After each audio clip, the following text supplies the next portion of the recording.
nous avons vraiment apprécié la réunion d'aujourd'hui puisque vous avez vu le prix du pain qui était proposé à 160 francs. Aujourd'hui, il a été retenu qu'il va être ramené à 150 francs. C'est ce que nous avions souhaité et que nous avions demandé. Parce que cela va permettre d'éviter les problèmes liés à la monnaie.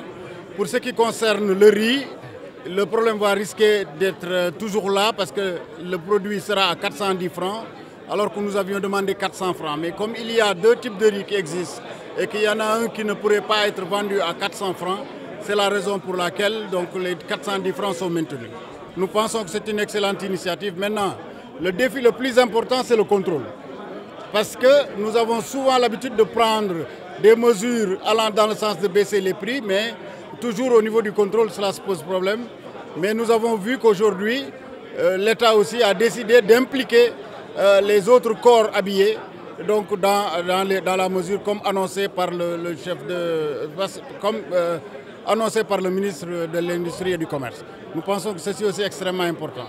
Pour aussi le suivi des mises en œuvre et de surveillance du marché, le comité de suivi des prix qui existait déjà doit être remis en selle pour permettre de pouvoir prévenir toutes les variations qui pourraient avoir lieu sur le terrain. Maintenant, nous avons demandé aussi qu'une autre réunion du Conseil national de la consommation soit convoquée pour qu'on élargisse le champ des produits qui devront être revus à la baisse, notamment, je pense, aux conserves de thon, parce que la demande est extrêmement élevée. Nous pensons à la pomme de terre, à l'oignon, à la viande, nous pensons aux poissons, aux pâtes alimentaires, au lait, au café, etc. Tous les autres produits qui ne sont pas aujourd'hui surveillés et qui devraient l'être pour permettre de soulager davantage le panier de la ménagère.